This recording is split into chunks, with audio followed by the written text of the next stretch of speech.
Kosta, good to have you on here, sir. Thank you very much for being here. Yeah, of course. I know that you're a multi-instrumentalist, and I wanted to start with asking you, what was the first instrument that you picked up? What was the very first one that you gravitated towards? Drums. Uh, Drums. It was one of those it was probably there subconsciously before I actually played a drum. Vividly remember getting in trouble, but on the desk at school, they'd hit, quit banging the desk. It's like I can't stop, you know. Yeah, drums. Short answer, drums. right on. Um, do you think that uh, starting with the drums, do you think that the percussion in general has influenced the way that you play other instruments? Do you feel like you're coming at it from a drummer's standpoint? Totally. Always. I mean, I yes, in a short answer, yes. I feel like everything's rhythmic, you know, whether it's the way you sneeze, maybe it's the breath you take. All of those things in our organic matter around us is that to me. And I don't know, I love playing other instruments like a percussionist. Hmm. That's Right. how I feel it. That's what makes sense to me, you know? That's the way it has to be. That those are Yeah. the rules, I think. Yeah. Yes. And being that I love the first thing I'm always listening to and I always have is the rhythm section. I'm like, what's that? What's the feel? How Oh, does that wow. feel first? Yeah, yeah, yeah. Before I've even gotten to lyrical meanings or the song or I love all of this stuff is important. It makes up the whole pie. But yeah, rhythm first. Right. And setting that backbone is super crucial. So you're Yeah, like a professional. You like do it by the books and you're good at it. I understand. I'm a I like to be feel like I have somewhat of an old school mentality in that way. So, AKA the correct way of doing things. I understand. Um, do you think that you would approach instruments differently if you had started with something else besides the drums, maybe guitar or something like that, for instance? Maybe I feel like it probably would have been piano. My mom plays piano. I grew up with the piano in the house, so I kind of knew what that was, and like harmony was probably always there from a young age. But you know, one day your parents catch on if you're lucky, your parents catch on and they're like, okay, we see what's going on here. You clearly rhythm is like you're doing the thing. Maybe we should get you drum lessons. Like this is all I want to do. You get obsessed, and then yeah, you know, we're here now. 32 years later, I'm here. Not playing anymore, surprisingly, but still here Yeah, yeah, I've nonetheless. retired. I've already retired. No, no, no, no. We love what we do. Yeah. Yeah. Did you set out to be a multi-instrumentalist or proficient in multiple instruments? Or did it just sort of accumulate over time? It's like a little bit of piano, a little bit of guitar, a little bit of this, a little bit of that on top of the drums. I mean, it just kind of just started happening. It's like, well, I love drums, but like, I'm also loving bass just as much as drums.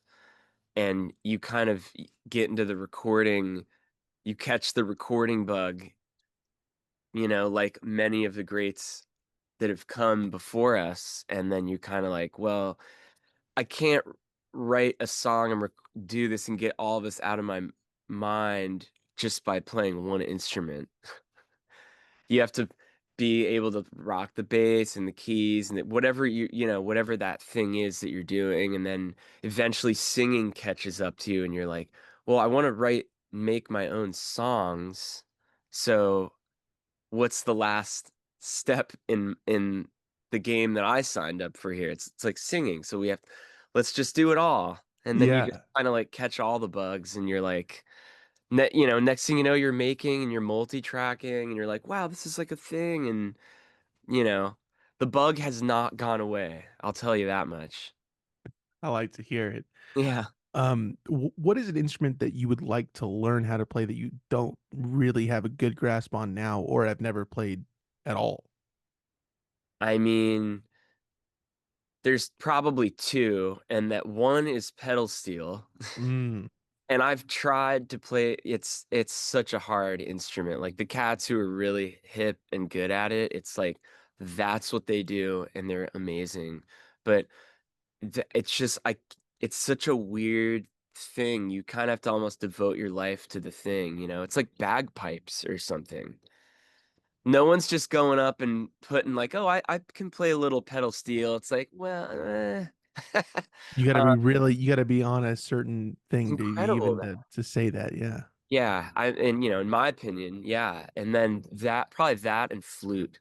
I would Ooh, love to be able to pick up the flute and kinda bust out some stuff 'cause, I don't know. It's there. Maybe yeah. one day. Is there in terms of a orchestral string instrument that would be like a third runner up? 3rd runner-up? I mean, probably cello. Yeah. Love the cello. Cello's good. Cello's a good Yeah. choice. Yeah, that one I could probably fake my way around in the studio if I had enough time and, patience or something. And that time will be coming shortly, so please stay tuned for that. Just strictly cello album, and Yeah, I'm yeah, yeah, yeah, really looking forward to that one. exactly. Do you feel like overall music comes naturally to you? Yeah, I would say so. Most of the time, there's always, times where you're out of your comfort zone, which I like being in a lot of times because that's the only way to learn and grow, but I'd say it comes pretty naturally. When did you start making your own music? When did you start getting into that side of things? I mean definitely when I was in high school, I had this little Alesis, like, multi-track thing and, like, Logic, and you kinda catch the thing, but I wasn't really as hip to playing other instruments then, like, I could play a little bass and a few guitar chords or something and make my way around the MIDI, but I'd say I was probably, like, 16. 15 or 16 was probably the earliest conception where I was like, wow, I've played like 3 instruments and on multi-track 3 instruments and there's something. Yeah, I yeah, can't yeah. remember exactly what it was. It was probably like, I don't know. Nevertheless, something was being built either way. Yeah, yeah, yeah. There was some foundation there. Yeah. Have you always known what you wanted to make with music, or did sometime along the way of making music, did you come across some sort of sound that you wanted, like, oh, I'm gravitated towards that. I want to make something in that vein, or I'm inspired by this and Right. I want to replicate it in my own way. I mean, I think it's just come naturally in whatever stage I'm in. You're kind of naturally attracted to this vibe or this vibe, maybe, but it's always probably come from my roots growing up, from the music my folks listen to is a lot of the stuff I'm very adapt to right now to, you know, my classical upbringings. 'Cause I started, playing my first teacher was a classical percussionist, incredible, incredible human being and artist and, you know, mentor along the way up until now. So I don't know. Everything just has come together, in different phases, and it's like, It's an amalgamation of everything. yeah, Yeah, yeah. And, right on. it's like, look, come as it comes, it's like there's a learning thing throughout. Like, oh, the last batch of stuff that I've made or created has been in this world. Like, I would love to have this world still because it feels like me, but maybe now I'm like infusing like classical harpsichord in this or so, just things like that, and just always trying to explore and just not make the same things all the time. Yeah, yeah, yeah, yeah.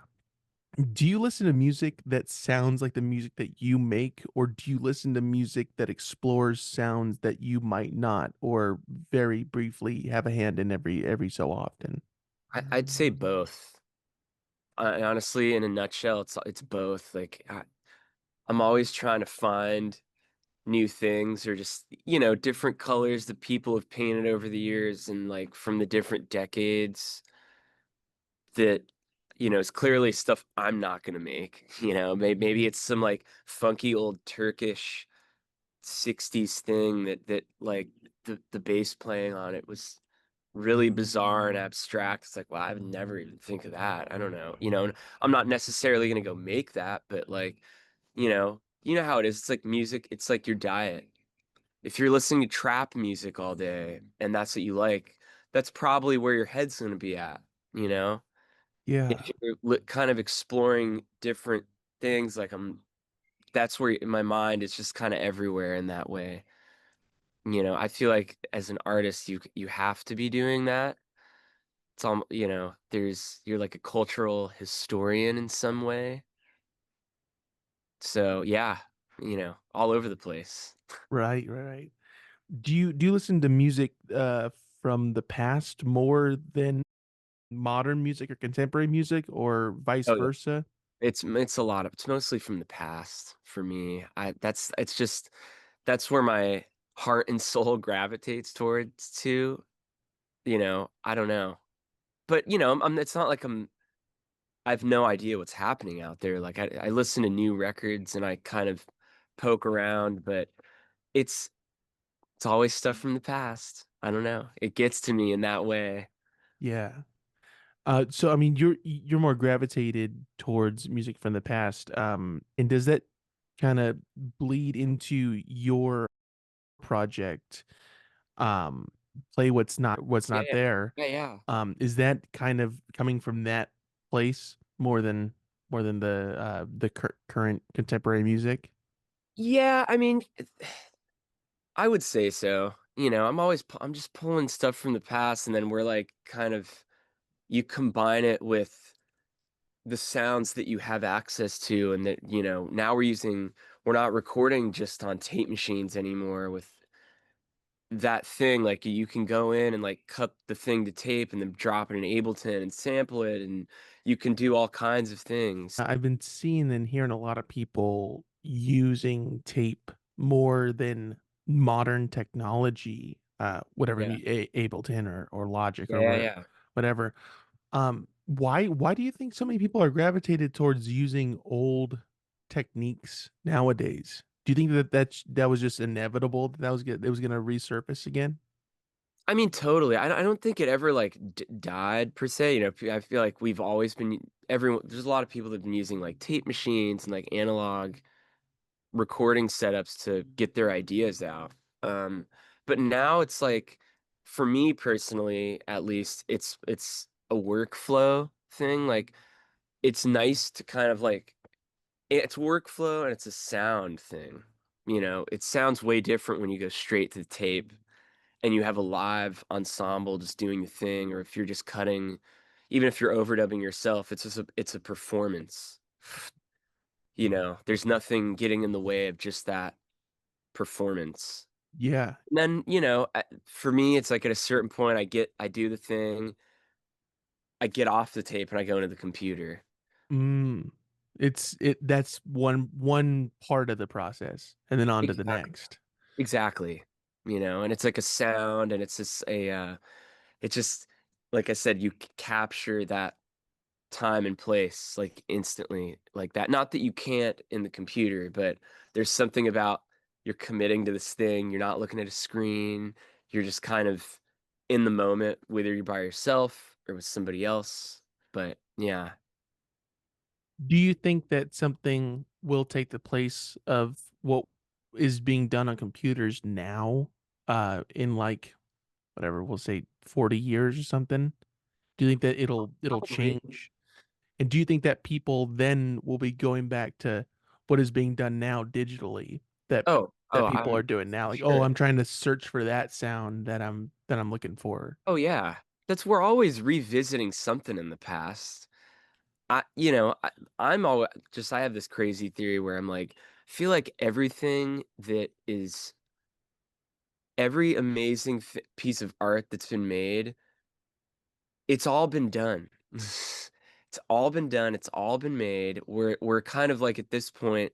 I don't think we're going into the future and making anything where it's like, "Did you hear, like, pet sounds, this new record?" Like, our mind what on earth? It's like, that's never gonna happen again, I'm sorry. I don't we're kind of, like, remaking things and resculpting, like, we love the vocal sounds from pet sounds, but, we wanna put, like, these hip hop, like, '90s boom bap drums and combine these things, and maybe we want some, like, Henry Mancini strings over here, and we want it to kind of sound like an old, like, Island Records recording from the '60s or something. Like, that's all we're doing now, which is, like, I think it's cool, and that's all the guys have done artists have done in the past too, I'm sure if you talk to Duke Ellington or something, he's probably like, "Man, I was pulling from this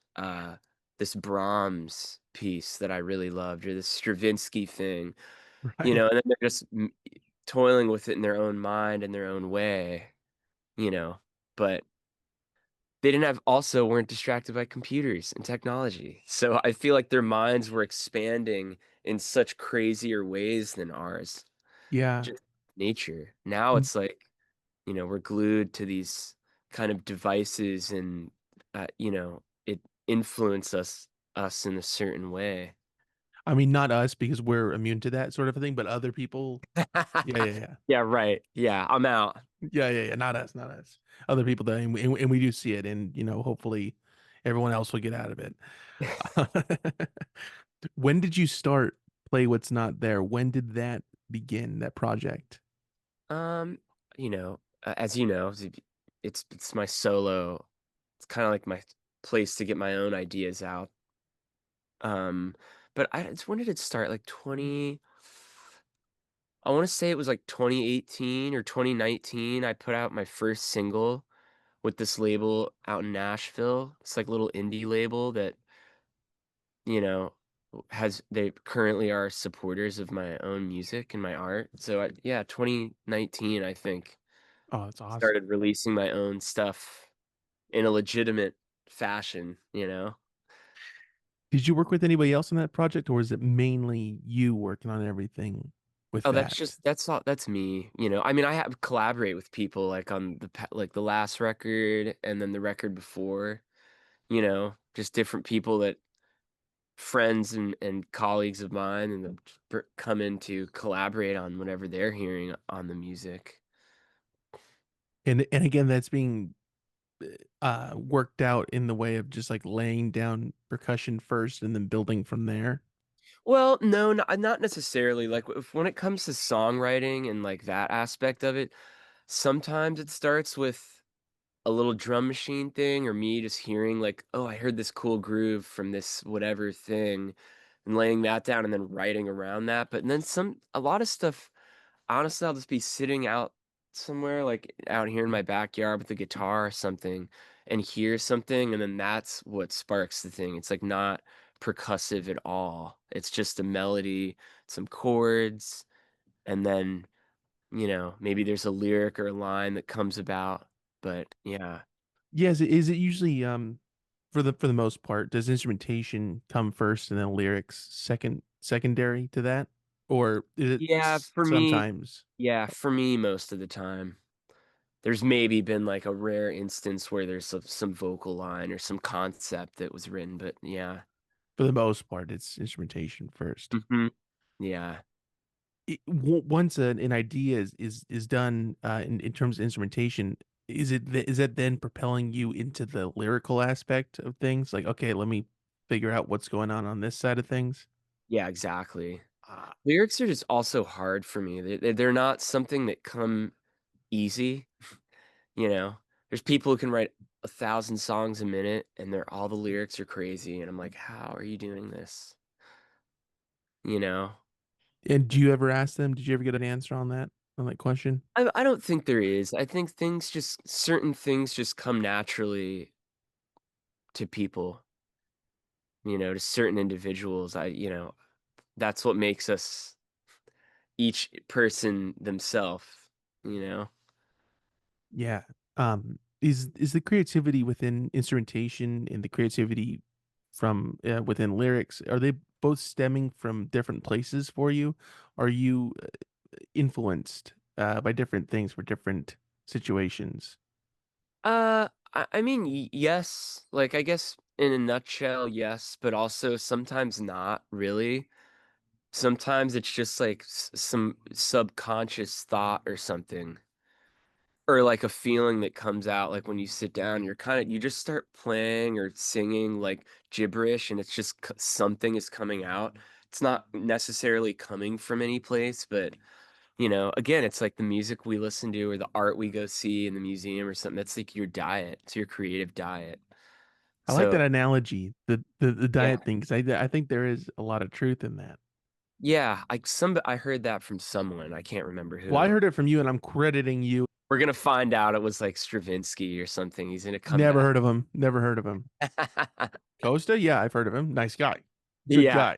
Yeah. Telling me a lot of things that I need to know about. Where did the name Play What's Not There come from? Where did that stem from?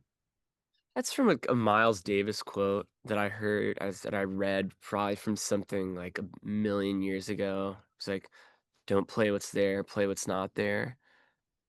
And I don't know, that resonated with me throughout the years, like since I saw that when I was like, I don't know, 13 years old or something. For I don't know. It's kind of like it's just some these like funny like quotes along the way sometimes just stick with you. I mean, and Miles Davis, good cellist, great, guy to look at in terms of inspiration. Incredible. I mean, he's my my bandmate and I, uh, Mike Del Rio, we have a band called Rio Costa, and he's always talking about the Mount Rushmore of artists, and every artist, me, yourself, anyone, we all have our Mount Rushmore. Could you enlighten me about who's on it? There's no like top. I guess, to be honest, there is a top 10. I said it. There's a top 10. I in the end of the day, there's always guys that you keep coming back to, and just over the years, it's like, love the Rolling Stones. I love Keith Richards. Love him. Like his whole vibe and his music and his art and his playing, and his energy. I don't know him personally, but there's like people like him or like Miles. Um, and then who knows? There's like a million other cats that could go down the list, but they're like these individuals like that just come along that Yeah, are so badass, sure, sure. you know. Um, kind of going just a little bit deeper into that. Is there an album from Miles Davis that sticks out to you and has always been like that's a huge cornerstone of why you enjoyed his music? I don't know if I have one. Like they're all like they all kind of hit, especially for him, someone like that evolved every 10 years. The guy's like reinventing the wheel, it like in an amazing way. But yeah, I don't know. Every one of his records or his uh bodies of work or his time periods, he would have the time periods where he'd make X amount of art with that sound. Um, I don't know. They all hit at a different time. Yeah. Up when you're whatever, when you're 15 or 16 or something, you hear kind of blue, you're like, what is this? I like can't hear anything else. Like this is insane, and then you're in college or something, and then you hear like, you know, uh when he switched it up and went to like the Bitches Brew era. Yeah. He had that kind of thing or like that in between phase. Like I don't know. There's just all, every artist has that thing. hmm and Miles as a cellist definitely did, and we love it. And in terms of the Stones, is that sort of the same idea there? A yes and no.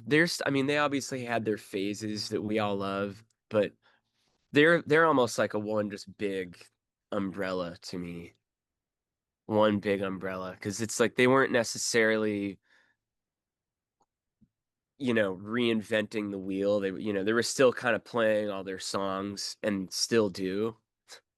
Um, Whereas like someone like Miles famously would be like, I'm not playing anything from the last phase. And if I do, I'm gonna hint at it and know, and like if you're ahead, maybe you're gonna know what that even was. But if not, it's like I'm not swinging anymore. Yeah, and you gotta respect that. I mean, like he shut the door on that and on to the next, and Yeah, he meant totally. that. Which is Yeah, there's something really beautiful about that. It's like I did that. I don't need to, I don't need to do that anymore. I don't need to go play these songs. Or if I am, I'm gonna reimagine the thing. Maybe, but yeah. yeah. Although it is frustrating. I mean, if you went to go see him, like, oh, I really dug whatever miles ahead or something. He's like, no, I'm not doing that anymore. Yeah, well, I'm forget miles ahead now at Carnegie Hall or where, Lincoln yeah, Center or whatever he did that concert at. And then now it's like you're in full Jack DeJohnette, Bitches Brew, like, you know, off, way in another direction. Yeah, but incredible. sure. So has the quote "play what's not there" has that become sort of a mantra for you, just in a grander scheme of music in Yeah. general? Yeah, of course. I don't, and it sounds ridiculous saying it out loud sometimes, but I'm like, you don't need like if you're in a creative setting or something with people, it's like don't play. We already know, like, just don't play what's there. It sounds ridiculous, but like we already, try and like fill in the spaces where they need to or don't need to. Yeah. Is it sometimes difficult to discern what what isn't there when getting a song down, either recording it or composing it? I sometimes those answers are immediate and sometimes they're not, you Yeah. know. Sometimes you kind of make a thing, you paint the picture and then you get perspective and you're kind of like it's just too busy. There's too much shit going on here. Like probably could have killed, we didn't need like the the 10 yellow stars on the page, and like let me redo this with that in mind. Mm-hmm. Mm-hmm. And or sometimes it's vice versa. It's like, wow, there's just too much space. I think it needs something. Maybe it's like, maybe the song needs tambourine the whole way. I don't know. Maybe that's gonna, or I don't know, maybe it needs a pad or something, or I don't know. Yeah. Is it more often than not a subtraction more than an addition? Yeah, it's easier to subtract than it is to add. I've found. Yeah. Right. Because something's already there. It's like, how are you gonna, where is the space sort of a thing? All right, let's see. Yeah. Yeah, sometimes it's easier to add. I don't know. It's so contextual, you know. Right. You could be doing something like have a song writer come in or something, and it's just them and a piano and the song, and like sometimes that's just enough. But it's also like more fun to just like be painting and getting crazy and like orchestrating and making I don't know, it's contextual. Yeah. How do you feel when you finally find that missing piece to the puzzle or whatever, maybe I'm gonna go off your painting analogy here, Sure. the right color, the right shade that you're looking for. When that's finally put on the canvas, how do you feel after that? Is it like, oh wow, now we got something, or I mean, sometimes it's a moment, and sometimes you're kind of like you're just still searching. I think when you know, you know. right? Sometimes maybe a feeling. Oh, it's always a feeling. Yeah. There's like a sixth sense. You're kind of like, yes, And honestly, if it gets you excited in the moment and you love it, there's a very high chance of other people reacting the same way, Mm, you know? that's a good point. That's a good point. If it affected you in that way, it'll probably affect somebody else who's hearing it for the first time or second time, third time, whatever. Yeah, you have to be excited about the things you're making, you know? And sometimes the things you're making, you're, like, confused about for a while or conflicted, you know, it's like, maybe, "Is this good? Is this bad? Is it do I even wanna share this with anyone?" I don't know. But, eventually you do, right? You're not holding out on us? You don't have anything that's just sitting There's there? a hard drive and a Trove. I have a link right now called the Trove. It's like a playlist, and there's, like, 4 hours or something, 3.5 hours worth of, like, demos or scratch ideas or this, and let alone, like, the voice memo thing on my phone. It's just, like, it's kinda like it's a little nerve-wracking to me when I start to think about it.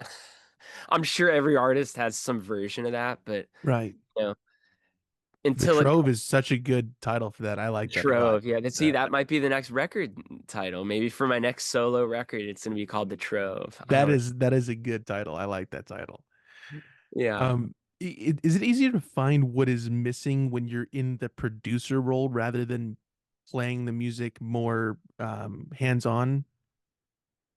Um, I think so. I would say it is, just because when you're not playing and you're kind of just checking your art out from another perspective, or like in that way, and you're not so up close to the invisible thing that exists, because what we're making is invisible. It's insane if you think about it. Yeah, Might be there's no visual, component to this. Yeah, which makes that the concept starts to be a little way more abstract when you think about it. You're like, okay. I never really thought about that. I mean, besides like sheet music, I guess. Besides Right, that, you can write it out physically like that, and but my I mean, besides that, the what else experience is there? is the experience is invisible. Do you think that that's why? So, I mean, the idea of concerts has persisted in history. It's like here's the Oh, visual representation of us playing it. Like yeah. this is some sort of here's that here's something to fill that void. Oh, absolutely. I mean, that's been since the beginning of time. I feel like everything probably from like indigenous people around the globe dancing around a fire and hitting drums or whatever like I'm sure there's the visual aspect there, like the Greek tragedies. I'm like, I'm sure like these things over time have just continued, you know and will continue. I don't think that's ever going to die Hmm. you know Do you think that really switched stuff up when especially like vinyl came out and there's like an art like here like I mean you're listening to it at home but like here's something to look at while you're listening to it. Do you think that oh that yeah, feeds into that? Yeah. absolutely. And that's another, I don't know about yourself, but I'm an avid vinyl collector. Yeah. I find Unfortunately I am. Gotta get stack going. it's beautiful. It's a beautiful thing, and like, there's a visual component, and then, there's cool liner notes and photo. You can that's a musician's way of like making a visual thing, the physical thing you can hold. It's, connects a lot of people to artists' art, you know. Hmm.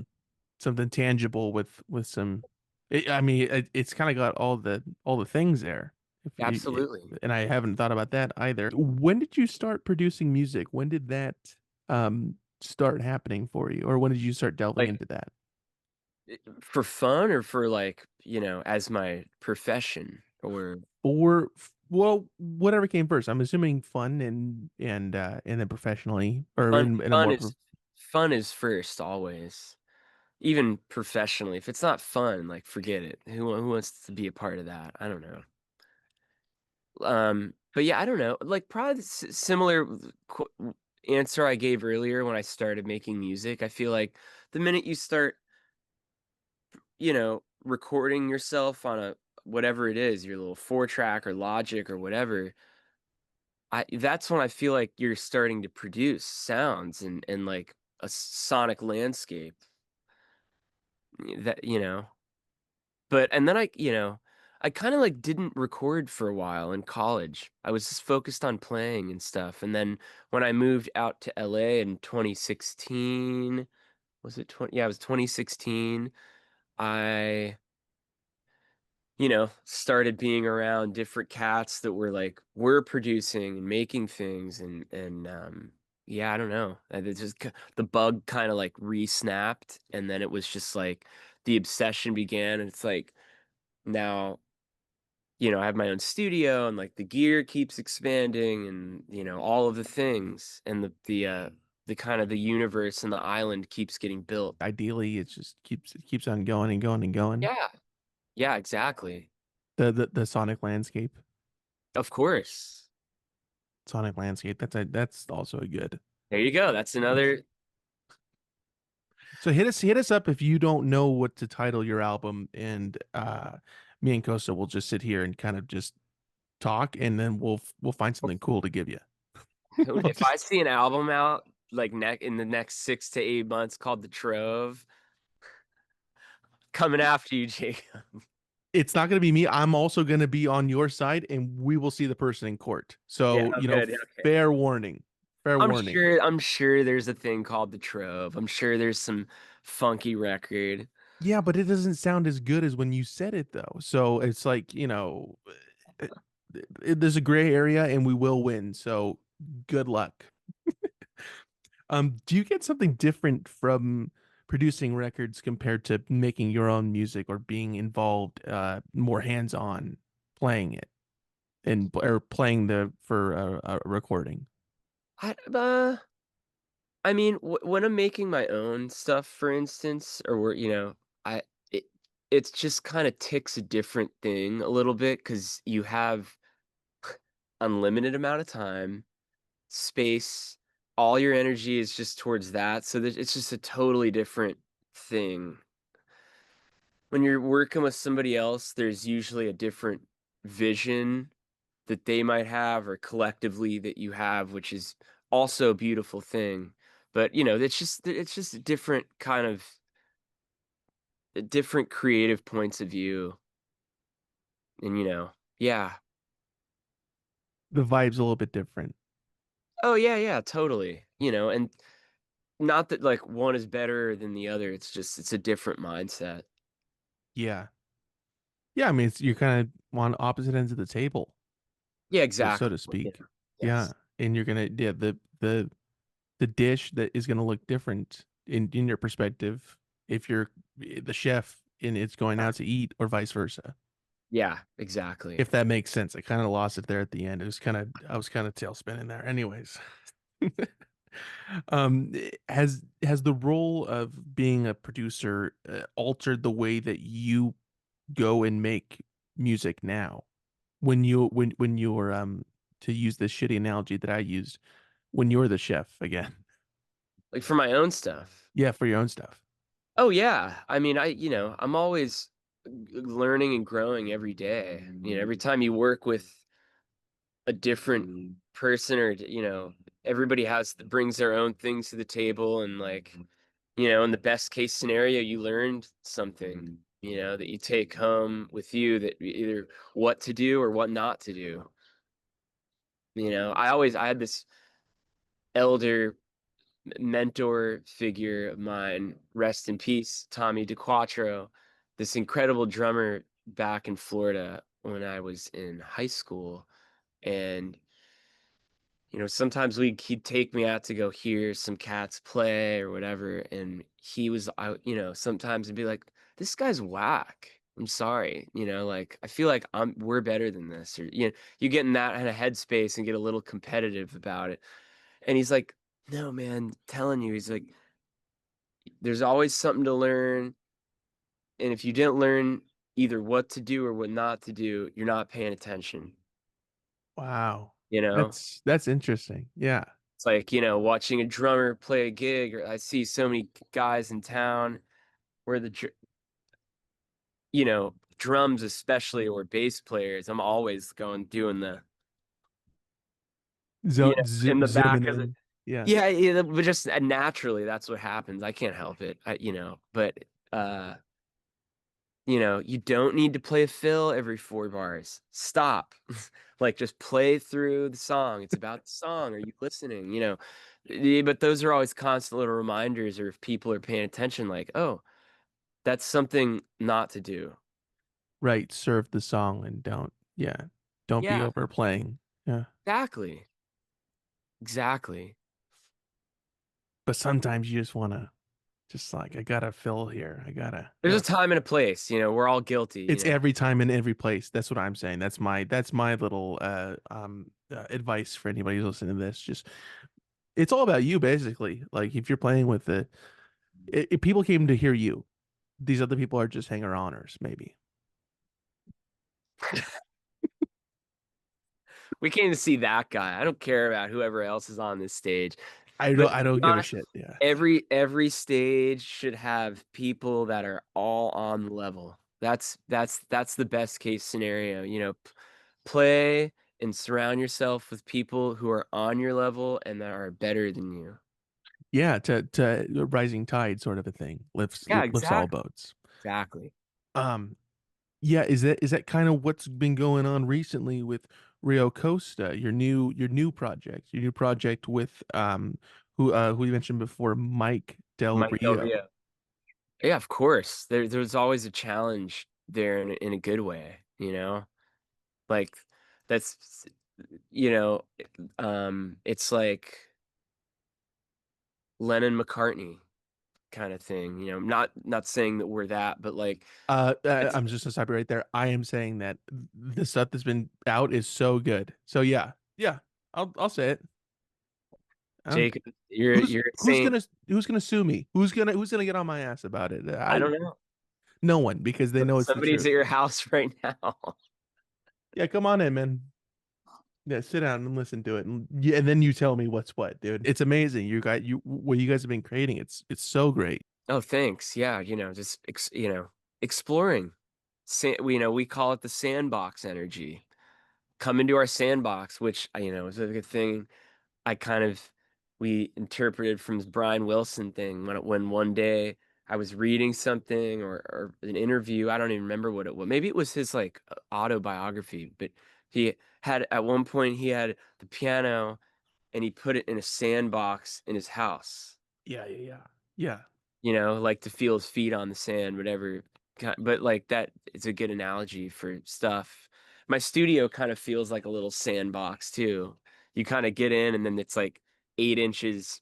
There's like it's like kind of sunk a little bit, like the structure. You're not putting stands in it, right? You're not No, no, because he did, and then like I heard like his piano tuner or something. I was like, what the fuck? There's sand all in the piano that's in insane. the. That's something you do when you have so much money to just mess around with, and you're like, you know what? I want a white piano and I want it in a sandbox, whatever. I mean, is that so much to ask for, dude? It's not a lot. It It's two doesn't seem things. actually that crazy. Like, I feel like I could probably go on Craigslist and get a free piano and build a little sandbox outside and just have it doesn't seem crazy. Let me throw you just a hypothetical. You're at a party and you're inside, and there is sand by the piano. Are you kicking off the shoes and just getting Brian Wilson on the piano? Are During you the partaking? party, Yeah, is there music going on at the party? a little bit, but it's not gonna shift things so crazy if you just kind of just play a little bit. It's not gonna change the vibe all that much. Are I you mean, kicking off the shoes and are you I playing mean, the if piano? dude, if I saw that and there was an empty piano at the sandbox, you know I'd for sure be over there. Kind of have to. Kind of have to. Right. We'll kind of have But to I do will this. say I'm not normally the one to like volunteer and go up and start playing in front of people. I get like a bit there's a bit of um like stage fright or something. Every gig I play, there's always this little bug that comes out of nowhere, and I'm like, ah, When does that come on? Is that like the day of? Is it like 2 days before a show the or day of, the day of usually, or like, you know, right after sound check, I start getting some jitters. You know, I don't know what it is, especially if you have to sing, forget it. I'm like, I have to, like, get amped. There's the reason a lot of artists in the past have, like, been alcoholics. Yeah, yeah. You know, they need something to suppress the thing, and maybe that helps them perform or let loose or something. You know, I don't gravitate towards that personally, but you kinda just get this adrenaline thing and just go and just, hold it down and just do it the best you can. Does the tide of that bug kind of come back a little bit once you're in the middle of a set, or is it only like Feel like when it it's goes done? away. Once that thing is, like, released or that kind of that spell that you psychologically put yourself in, I feel like if you're not nervous, there's a problem. You're doing Right. the wrong thing, like, maybe you shouldn't be doing this or something, you know? Yeah. I heard I can't remember the actor's name, but an actor said like, yeah, I'd be nervous if I wasn't nervous. How did you and Mike initially cross paths? How did that happen and when did that happen? We met at this festival, like, up in the Redwoods, in Northern California, and we met at the sound check, you know? We were playing in different bands, and we kinda just dug each other's vibe and energy, and then, yeah, just stayed in touch, and then COVID hit, like, a couple months later, 3 months later or something, and then, like, 2019, we started after all the COVID insanity, we just kinda got together and started making just, the sandbox energy. We just sort of like, my lost brother homie that just appeared, and it's just fun to hang and make music and have these beautiful conversations with. Yeah. And what year are we talking about that you guys are just sort of starting to get the ball rolling on this project? I feel like it started to come together in, like, 2021. We kind of had conceptualized what we wanted the thing to be and feel and look like, and everything from our, like, creative bible that we've been adding to for the past 4 years, and to the aesthetics and the thing, and then, you kinda, like, build this thing into, like, a business and make it a creative universe, Yeah. and then we've just been going since then, and then we just started releasing music this year, Yeah. which takes that long sometimes. Yeah, That lets to launch a project and open up your business doors in that way. sometimes these things take time. Yep. Yeah. Yep. That I also get anxious about that stuff too. I'm like, I wanna share the art now. Ah! You make the thing and then it's just like years later, but it's like that's just part of the course. Right. Um, did you feel like you guys shared some of the same influences like during those early writing sessions or whatever back in 2021 that you guys like, Oh, oh, yeah. there's a lot of overlap between us. Totally. Awesome. Totally. You know?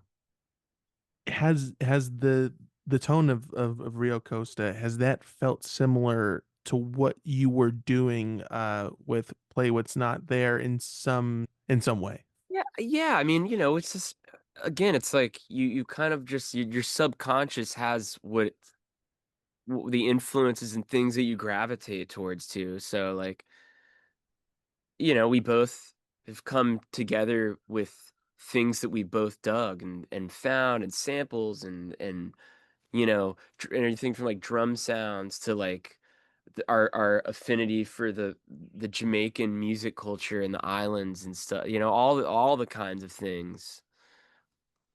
Yeah. All the good stuff. At least all the stuff we like, yeah. Yeah, so I that's why that we're saying the same thing. All the good stuff, all the stuff that you guys like, you guys are on the ball. So yeah. Yeah. Is that also the case for Mike's other band, Powers? Do you think that it's even with Play What's Not There and Powers sort Yeah, of kind of yeah, combining?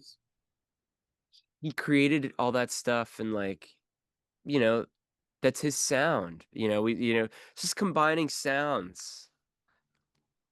That's what a lot of, like, people that we look up to have done as well, It's like, it wouldn't be, to take any band, it wouldn't be The Police without all 3, you know? So, yeah. And I mean, I love Sting. I don't really care for the other stuff, the police stuff. It's just Sting stuff, but okay. I don't remember the title of the first police album, Outlandis D'Amour or something like that, and I'm totally I can't butchering the remember name. either. We could We look it could, but up. we're not gonna do that. I've always thought that's a perfect album. That's like a 10 out of 10 album. Yeah. Oh, I mean, to me, all their records are incredible. I don't know. That's a super. Ghost in the Machine, dude. Ghost in the Machine is like on par with that, or Synchronicity. You know what I'm saying? You know, they all have their moments. It's, again, these are just phases and points in time in different artists' career, and that's how it goes. You end up making things in phases. In Synchronicity. Some would say. I wouldn't say that. Some would say. There it is. Um was was Ancients, was that the first single released? Was that the very first thing that was out? Yeah, yeah, yeah. We put out Ancients and this song called "It's Starting." Yeah. It came out together. Okay, it was a double on the same day. Yeah, yeah. It's like a little double single. Yeah, we put out those, and the first thing we actually made, side note, was with first time we actually had mics on and we hit record, was the song called Unicorn. Wow. That came out last month, I think now. But yeah, and the basis of the track where Mike was playing piano and I was playing drums, and like those things ended up staying. Like, we didn't change any of that stuff, and kind of that song kind of came together like the first time we jammed. That's a heck of a thing to produce on the first go around of a jam sesh. Super fun, major vibes. Major MVs, major vibes. Yeah. Wow, that's incredible. In terms of the other instrumentation on these songs, were you bringing in other people to come and play, or was it mostly you guys that were laying everything down? I mean, for the most part, it's we're playing everything. Mike's also a multi-instrumentalist. And we both sing. So yeah, we played everything, and then we brought a couple people in to overdub strings because we don't play strings. Not yet. Cello coming soon. Yeah, yeah. My fiance plays. She's a violinist and plays viola, so she did a lot of stuff. Oh, that's awesome. Our buddy, another buddy, Steve Frieder, played some horns, some sax. This who else played? There's a few other cats that. It's funny enough. Side note: neither of us can whistle. Can't whistle, so we had to get my brother, who plays percussion in the band. He whistled on the song Unicorn. There's like a little whistle melody at the top of the Yeah, song. in the beginning, and it sounds so good. Yeah, crazy. I was like, okay, you're the whistle guy. Wow. How many takes did the whistle take though? How many? I seriously think he did it in like one pass. Maybe we had to punch a little thing at the end. I don't remember, but yeah, it was like, Wow. That is awesome. Now, in terms of playing that live, if he's there, will you give him a mic to whistle into? To well, you'll have to find out. You'll have to come up to the show. We're playing our release show at Zebulon on July 16th. I can't believe that you leave me hanging here. It's fine. It's fine, Costa. I understand you're a businessman. You got to, but these tickets are moving fast. So, Show business, baby. What are we doing? there are four singles released from the upcoming album: Ancients, It's Starting, Higher, and Unicorn. Did you guys feel like these are the songs these are the singles when you were releasing them, or did it come later on that it was like maybe we should release these four? I think that came through, the label A&R, the label we're signed to helps with that, like distinguishing which ones, I'm sure we had our feelings.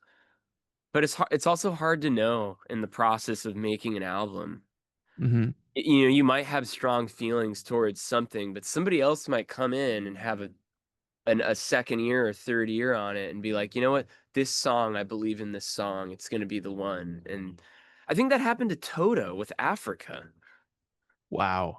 You watched what was it? What the Yacht Rock documentary?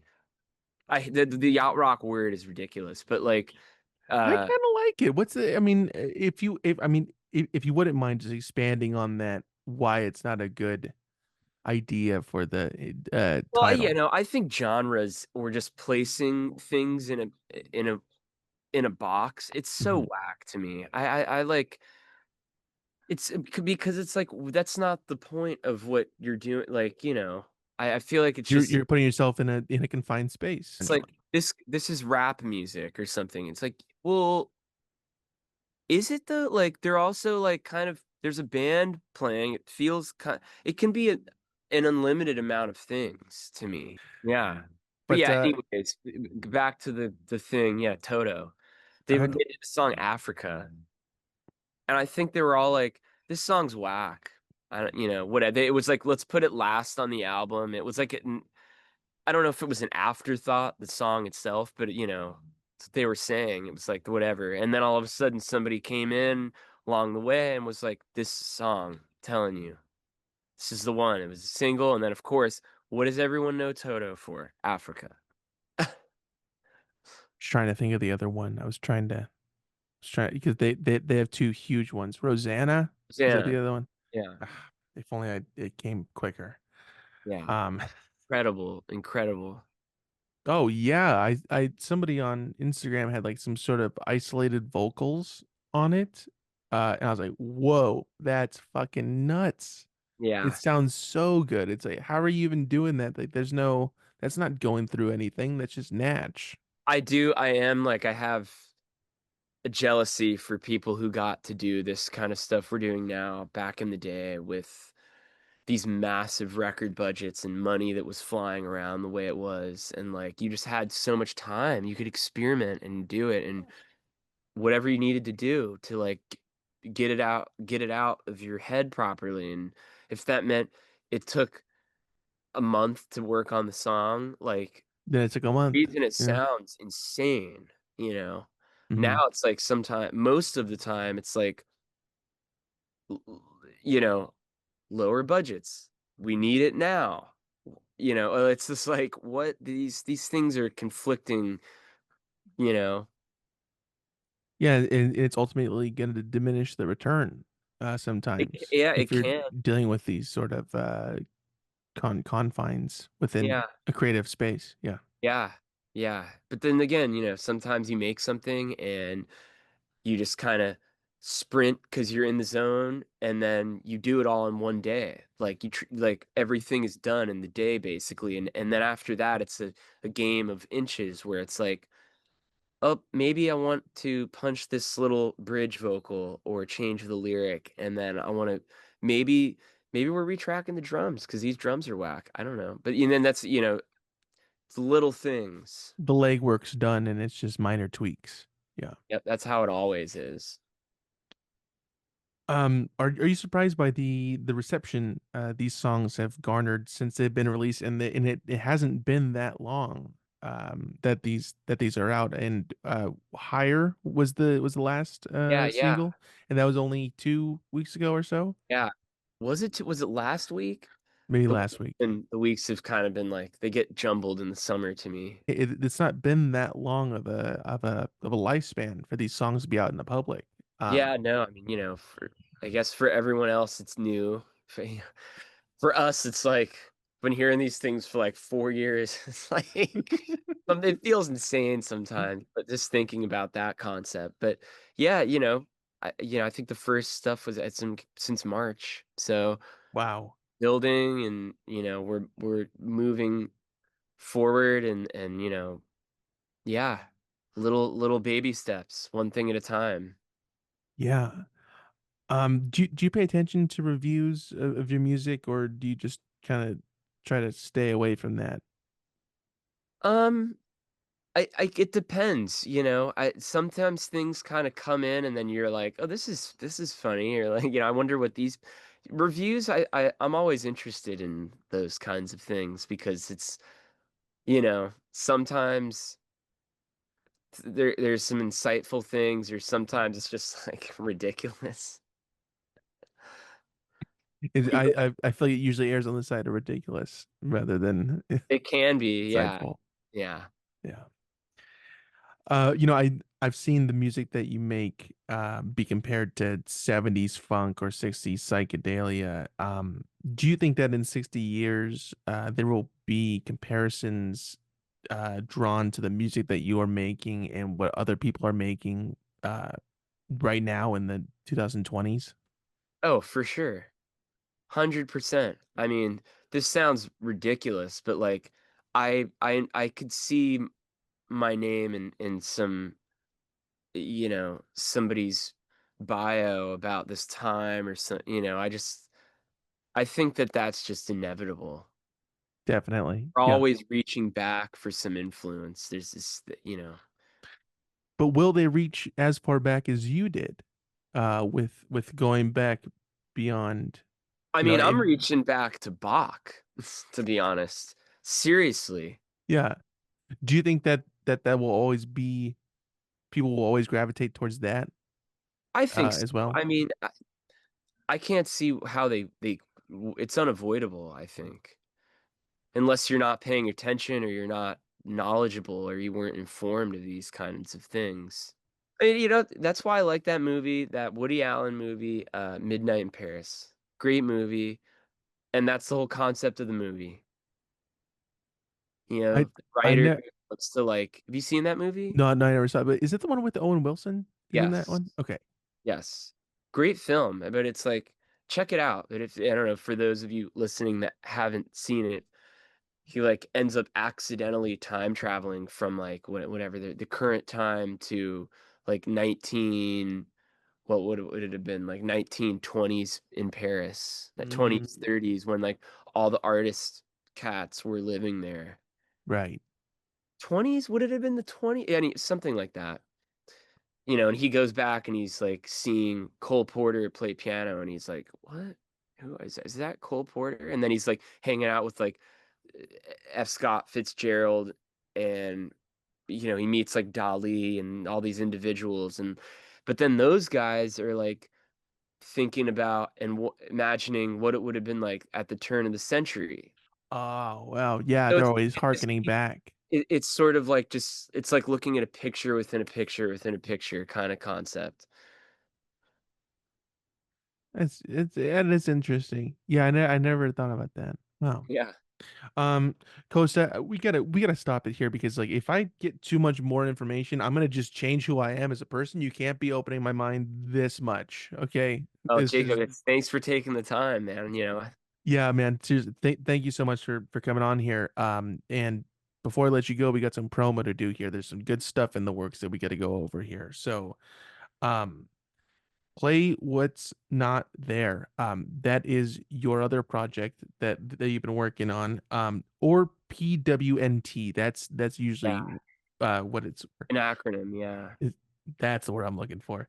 Um, that that music is streaming everywhere. Wherever people get their music, that's where they could Yep, find you, right? yep, there's a series of albums on there to go explore, and there's a wide array of stuff. Yeah. I Yeah. I really enjoyed what I heard. Um, and the best way to go support that is through the Bandcamp at pwnt.bandcamp.com, right? That's the best place. That's a good question. I don't probably honestly on my website, if you wanted to go to the source. Mm-hmm. Yeah, playwhat'snotthere.net Or is the honestly, website. my Instagram. I post a lot of thing on Instagram. I feel like I'm active on there. And that's at play what's not there, all one word, no underscores. Yes. Rio Costa's music is streaming everywhere. Wherever people get their music, that's where they could find you. Mhm. People can pre-order the new album Unicorn through riocosta.bandcamp.com. redstarmerch.com is the best place to to go and grab that. I highly recommend that you do. It's there. It's there for you. What is the date that it is going to be released? Do we have a release date on the Yeah, vinyl? it's July 18th. July 18th. Perfect. And the best place to stay up to date with news is on Instagram, right? That's the best place. Yeah, Uh, there or our website. But yeah, it's Rio Costa dot. So I have to look it up. Can you imagine that? no, I can. I have it written down here that I have a cheat sheet in front of me. So Okay, you have it's you know what? It's dot TV. Rio dot Costa TV. dot TV. Rio Costa dot TV, Rio dot Costa on Instagram. Go to both those places. And do we have anything else to promote, Costa, or is that it? I think that's plenty. It's a lot. It's a lot, and everything's good about it. So I like it. Costa, you're the man. I'm gonna stop recording this, and I'll talk to you in a minute. Okay? Sounds good. Thank you so much. Thank you.